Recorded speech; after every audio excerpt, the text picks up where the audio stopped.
स्वामी समर्थ. नमस्कार मैत्रिणींनो, स्वामी महाराज तुमच्या सर्व चांगल्या इच्छा पूर्ण करो हीच मी स्वामींच्या चरणी प्रार्थना करते आणि आज या नवीन व्हिडिओला सुरुवात करते. महाशिवरात्री हा आपल्या हिंदू धर्मातील एक प्रमुख सण मानला जातो. तसं पाहिलं तर वर्षभरात एकूण 12 किंवा 13 शिवरात्री येतात, पण त्यापैकी माघ महिन्यात येणारी महाशिवरात्री विशेष महत्त्वाची मानली जाते. या शिवरात्रीला महाशिवरात्री या नावाने ओळखले जाते. या दिवशी शिवरात्रीचं महात्म्य सांगणारे पुराण वाचन केले जाते. या दिवशी भक्त भगवान शिवांची उपासना करून त्यांची पूजा करत असतात. त्याचबरोबर महामृत्युंजय मंत्र, रुद्राभिषेक, जलाभिषेक या सर्व सेवा केल्या जातात. महाशिवरात्रीच्या वेळेस आपल्याला आपल्या घरामध्ये आपल्या घरातील दोष, दुःख, दारिद्र्य दूर करण्यासाठी महादेवांची उपासना करायची असते. पण महाशिवरात्रीचे प्रमुख काही नियमसुद्धा असतात. हे नियम जर आपण पाळले तरच संपूर्ण जे काही महाशिवरात्री आहे तर त्याचे जे फळ आहे ते आपल्याला मिळत असतं. तर त्यामुळे महाशिवरात्रीच्या वेळेस या 3 स्त्रियांनी चुकूनही उपवास करू नये. याबद्दलची संपूर्ण माहिती आणि कोणकोणते नियम पाळावेत याबद्दलची माहिती आजच्या व्हिडिओमध्ये मी तुमच्याबरोबर शेअर करणार आहे. त्यामुळे व्हिडिओ हा स्किप न करता शेवटपर्यंत नक्की पहा आणि आपल्या चॅनलवरती जर नवीन असाल तर चॅनलला सबस्क्राईब करायला अजिबात विसरू नका. माघ महिन्यात येणारी महाशिवरात्रीला शिव आणि शक्तीच्या मिलनाचे पावन पर्व मानले जाते. शिवरात्री प्रत्येक महिन्याच्या कृष्ण पक्षाच्या चतुर्दशी तिथीला येते, पण माघ महिन्यातील कृष्ण पक्षातील शिवरात्रीला विशेष महत्त्व असतं. म्हणूनच ती शिवरात्री महाशिवरात्री म्हणून ओळखली जाते. महाशिवरात्रीच्या दिवशी महादेव आणि पार्वतीचा विवाह केला जातो. त्यामुळे या दिवशी शिव पार्वतीची पूजा करणे विशेष महत्त्वाचे असतं. यंदा 2026 मध्ये 15 फेब्रुवारी रोजी महाशिवरात्री साजरी केली जाणार आहे. महाशिवरात्रीच्या पूजेचा जो शुभ मुहूर्त आहे तो शिव यांच्या पूजेसाठी सर्वात शुभ मानला जातो. 15 फेब्रुवारीच्या रात्री 12:09 ते 16 फेब्रुवारीच्या पहाटे 1:01 असणार आहे. या दिवशी रात्रीच्या 4ही प्रहराची पूजा विशेष मानली जाते. हे जे 4 प्रहर आपण महादेवांची पूजा केली तर आपल्या जीवनातील सर्व त्रास हे दूर झाल्याशिवाय राहत नाही. या दिवशी तुम्हाला महाशिवरात्रीच्या दिवशी घरात मातीचे शिवलिंग बनवून त्याची विधिवत तुम्ही पूजन करू शकता. शिवमंदिरात जाऊन शिवलिंगावर बेलपत्र अवश्य अर्पण करावे. या दिवशी शिवपुराणाचा पाठ करून महामृत्युंजय मंत्राचा जप करणे शुभ मानले जाते. महाशिवरात्रीच्या दिवशी रात्रभर जागरण करावे. महाशिवरात्रीची पूजा निश्चित कालमध्ये करणे सर्वोत्तम मानले जाते. या दिवशी रात्रीचे 4ही प्रहर पूजेसाठी विशेष महत्त्वाचे असतात. पौराणिक कथेनुसार माता पार्वतीने भगवान शिवाला पती रूपात मिळवण्यासाठी कठोर तपश्चर्या केली आणि विशेष आराधना केली आणि त्या व्रताचे फळ म्हणून महाशिवरात्रीच्या दिवशी भगवान शिव यांनी माता पार्वतीशी विवाह केला. यामुळे महाशिवरात्रीचा दिवस अत्यंत महत्त्वाचा मानला जातो आणि पवित्र देखील मानला जातो. ज्या मुलामुलींचे लग्न जमत नाहीये किंवा आपल्या मनाजोगत वर किंवा वधू मिळत नाही त्यांनी महाशिवरात्रीचा उपवास हा आवर्जून करावा. असं केल्यामुळे आपल्याला वर आणि वधू आपल्या मनासारखे मिळत असतात आणि त्याचबरोबर जे काही लग्न जमण्यामध्ये अडचण येत आहे त्या देखील दूर होत असतात. त्याचबरोबर या दिवशी अजून भरपूर असे नियम आपल्याला पाळायचे असतात. आता त्याबद्दलची सर्वात प्रथम आपण माहिती घेऊया. बघा, महादेव जे आहेत तर ते आपल्या छोट्याशा भक्तीला सुद्धा प्रसन्न होत असतात, पण त्यांचे पूजेचे जे नियम आहेत ते अगदी कडक असतात आणि जर आपण ते नियम पाळले तरच आपल्याला संपूर्ण आपल्या पूजेचे, आपल्या उपवासाचे जे फळ आहे ते मिळत असतं. भगवान महादेवांनी माता पार्वती यांचा विवाहसुद्धा महाशिवरात्रीच्या दिवशी झालेला होता. त्यामुळे या दिवशी महादेवांच्या पूजेबरोबरच माता पार्वतीची देखील पूजा केली जाते. त्यावेळेसच आपला जे उपवास आहे, जे व्रत आहे ते पूर्ण होतं. त्याशिवाय आपलं हे व्रत अपूर्ण मानलं जातं. त्याचबरोबर आपण महादेवांच्या शिवलिंगावर मंदिरामध्ये भरपूर काही गोष्टी अर्पण करत असतो. त्यामध्ये धोत्र्याची फुलं, पांढऱ्या रंगाची फुलं, त्याचबरोबर एरंडाचे फळ, तसेच बेलाचे फळ, बेलाचे पानं, वेगवेगळ्या झाडांची पानं, फळंसुद्धा आपण अर्पण करत असतो. महादेवांना रुद्राभिषेक करण्यासाठी दुधाचा वापर केला जातो. दह्याच्या, पंचामृताचा, मधाचा वापर केला जातो आणि हे वापर करत असताना आपल्याला काही गोष्टी विशेष करून ध्यान ठेवायच्या असतात.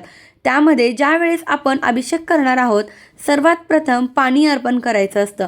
त्यानंतर आपला जो काही अभिषेक आहे तो करायचा असतो. नंतर आपला अभिषेक पूर्ण झाला की परत एकदा स्वच्छ पाणी अर्पण करायचं असतं. हे नेहमी लक्षात ठेवा. त्याचबरोबर महादेवांच्या पूजेमध्ये तुळस ही संपूर्णपणे वर्ज्य मानली जाते. महादेवांना चुकूनही या दिवशी तुळस अर्पण करू नये. तुळशीची मंजुरी असेल किंवा तुळशीचे पानं असतील तर या दिवशी हे चुकूनही महादेवांना अर्पण करू नये. त्याचबरोबर महाशिवरात्रीच्या दिवशी सकाळी झोपून राहू नका. शक्यतो पहाटे किंवा सूर्योदयापूर्वी उठण्याचा प्रयत्न करा. त्याचबरोबर काय होतं की महिला ज्या आहेत ते या दिवशी केस धुत असतात. पण बघा, सोमवार असेल किंवा महाशिवरात्री असेल या दिवशी आपण केस धुवत नाही. त्यामुळे आपल्याला या दिवशी केस धुणे टाळायचे आहे. महाशिवरात्रीच्या आदल्या दिवशी तुम्ही केस धुवायचे आहेत आणि त्यानंतर तुम्हाला अंघोळीच्या पाण्यामध्ये थोडेसे काळे तीळ टाकून तुम्हाला अंघोळ करायचे आहे. यामुळे आपल्याला असलेला पितृदोष, कालसर्पदोष निघून जातो. त्याचबरोबर काळे तीळ जर तुमच्याकडे नसेल तर थोडंसं गंगाजल सुद्धा तुम्ही टाकून अंघोळ करू शकता. या दिवशी तुम्ही पांढऱ्या रंगाचे किंवा लाल रंगाचे कपडे घालू शकतात. काळ्या रंगाचे किंवा निळ्या रंगाचे कपडे या दिवशी चुकूनही आपल्याला घालायचे नसतात. महाशिवरात्रीच्या दिवशी गहू, तांदूळ, मैदा किंवा अंमली पदार्थ अजिबात खायचे नाहीत. ज्यांना एखाद्या पदार्थाचं व्यसन असेल तर त्यांनी महाशिवरात्रीचे व्रत करत असताना ते व्यसन, ते पदार्थ चुकूनही खायचे नसतात. कोणत्याच गोष्टीचं व्यसन या दिवशी चुकूनही करू नये. आणि त्याचबरोबर महाशिवरात्रीच्या दिवशी आपल्याला चाफा जो असतो त्याला काही ठिकाणी केतकीचं फूल देखील म्हटलं जातं. तर ते केतकीचं फूल हे महादेवांना चुकूनही अर्पण करू नका. त्याचबरोबर या दिवशी आपल्याला जर तुम्ही अभिषेक करत असाल तर महादेवांवरती शंखाने चुकूनही पाणी अर्पण करू नये. शंख हा महादेवांच्या पूजेमध्ये संपूर्णपणे वर्ज्य मानलेला जातो. त्याचबरोबर दुसरा जो नियम आहे तो म्हणजे महादेवांच्या पिंडीवर आपल्याला हळद आणि कुंकू चुकूनही अर्पण करायचे नाही. कारण शिवलिंग जे आहे ते एक पुरुष तत्वाचं प्रतीक आहे. त्यामुळे हळद आणि त्याचबरोबर कुंकू जे आहे ते सौभाग्याचं प्रतीक आहे. त्यामुळे हळद कोणतेही प्रकारे महादेवांना चुकूनही अर्पण केली जात नाही. आणि या दिवशी आपल्याला उपवास आपण ज्यावेळेस करत असतो त्यावेळेस आपल्याला काही गोष्टी प्रामुख्याने लक्षात ठेवायच्या असतात. त्यामध्ये तुम्हाला या दिवशी भगर खाणे संपूर्णपणे वर्ज्य मानले जाते. या दिवशी भगर ही आपल्याला चुकूनही खायची नसते. त्याचबरोबर जर तुम्ही उपवास करत असाल तर तुम्हाला जे तेल आपण वापरणार आहोत ते तेल तुम्हाला फक्त शेंगदाणा तेल वापरायचं आहे. इथे तुम्हाला सोयाबीन तेल किंवा सूर्यफूल तेल किंवा इतर कोणतेही तेल जे आहे ते वापरता येणार नाही. किंवा मग तुम्ही शुद्ध गाईच्या तुपाचा देखील इथे वापर करू शकता पदार्थ शिजवण्यासाठी. त्याचबरोबर जर तुम्ही उपवास करत नसाल तर या दिवशी तुम्हाला कांदा, लसूण आणि त्याचबरोबर अंमली पदार्थ हे संपूर्णपणे वर्ज्य आहे. नॉनव्हेजसुद्धा आपल्याला या दिवशी संपूर्णपणे वर्ज्य असतं. उपवासाचे पदार्थ बनवत असताना आपण मिठाचा वापर करतो, पण मिठाचा जो वापर आहे तो आपल्याला इथे सैंधव मीठ जे असतं तर त्याचा वापर आपल्याला करायचा आहे. जे सफेद कलरचं मीठ असतं तर त्याचा आपल्याला वापर करायचा नाही आहे. या सर्व गोष्टी आपल्याला आपल्या भगवान महादेवांच्या पूजेमध्ये आणि त्यांचे उपवास करत असताना आपल्याला पाळायचे आहेत. त्यानंतर आता आपण बघणार आहोत की महाशिवरात्रीचा उपवास कोणी करू नये आणि कोणी करावा याबद्दलची आता आपण माहिती घेणार आहोत. त्यामुळे जर तुम्हाला हा व्हिडिओ आवडला तर चॅनलला सबस्क्राईब करून कमेंटमध्ये जय श्री स्वामी समर्थ लिहायला अजिबात विसरू नका. महाशिवरात्रीचे व्रत करणाऱ्या जोडप्यांनी या दिवशी ब्रह्मचर्याचे पालन करावे. त्यानंतर पुढचा जो नियम आहे तो म्हणजे या दिवशी दिवसभर चुकूनही झोपू नका. या दिवशी दिवसभर झोपणे संपूर्णपणे वर्ज्य असतं. हे प्रत्येकाने आपल्या घरात पाळलं गेलं पाहिजे. हा नियम खूप महत्त्वाचा आहे. तरच आपलं व्रत आहे ते आपलं पूर्ण मानलं जातं.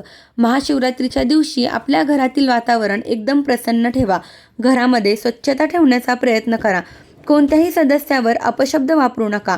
आपल्यामुळे कोणाचं मन दुखवेल, आपल्यामुळे कोणी नाराज होणार नाही याची आपल्याला काळजी घ्यायची आहे. अशा गोष्टी आपण महाशिवरात्रीच्या दिवशी अजिबात करू नये. आता आपण पाहूया की कोणत्या स्त्रीने महाशिवरात्रीचं व्रत आणि उपवास करू नये. नंबर 1 म्हणजे गर्भवती महिला. महाशिवरात्रीचे व्रत गर्भवती महिलांनी केले नाही तरी सुद्धा चालेल, कारण हे व्रत दुसऱ्या दिवशी सोडलं जातं. यामुळे बाळाला त्रास होऊ शकतो आणि त्यामुळे एखाद्या वर्षी व्रत नाही केलं तरी सुद्धा चालेल. तरी पण तुमची इच्छा असेल तर तुम्ही बाळाच्या हालचालीवर लक्ष ठेवलं पाहिजे. आणि ज्यांना 7 महिन्यापेक्षा जास्त दिवस झालेले असेल तर त्यांनी बाळाच्या हालचालीसाठी संपूर्ण आहार घेणे हे खूप महत्त्वाचे आहे. म्हणजे जरी उपवासाचे पदार्थ खाल्ले तरी पण ते व्यवस्थितपणे खावे, चांगले जेवण करावे, अजिबात उपाशी राहू नये. त्यामुळे तुम्हाला कोणत्याही प्रकारचा त्रास होणार नाही. तर गर्भवती महिलांनी या नियमांचे पालन करावं. त्यानंतर वयस्कर वृद्ध महिलांनी महाशिवरात्रीचे व्रत करू नये. शरीर साथ देत नसेल आणि तरीही तुम्ही हे व्रत करत असाल तर त्याचा कोणताही फायदा होणार नाही. त्यामुळे तुमचं शरीर जर साथ देत असेल तरच तुम्ही हे व्रत करा. या दिवशी तुम्ही फलाहार घेऊ शकता. पोटभर जेवण करावे, मनोभावे पूजा केली पाहिजे. भक्ती केली तरी महादेव प्रसन्न होतात. त्यानंतर पुढे म्हणजे आजारी व्यक्ती, त्याचबरोबर वयोवृद्ध व्यक्तींची तब्येत ठीक नसेल, आजारी असेल तर हे व्रत करू नका. त्यामुळे आणखीन त्रास होऊ शकतो. आणि जरी तुमची मग इच्छा असेल तर उपवासाचे पदार्थ खाऊन घ्या. पूर्णपणे उपाशी राहू नका. शेवटी आपली फक्त भक्ती आणि श्रद्धा महत्त्वाची आहे. तर या 3 व्यक्तींनी महाशिवरात्रीचा उपवास नाही केला तरी सुद्धा चालेल. शिवलिंगावर बेलाचे पान अर्पण करत असताना ते नेहमी विषम संख्येमध्ये अर्पण करावे. तर ही महाशिवरात्रीच्या व्रताबद्दलची मला माहिती तुमच्यापर्यंत पोहोचवायची होती. माहिती आवडली असेल तर व्हिडिओला लाईक करा, शेअर करा आणि आपल्या चॅनलवरती जर नवीन असाल तर चॅनलला सबस्क्राईब करायला अजिबात विसरू नका. धन्यवाद. श्री स्वामी समर्थ.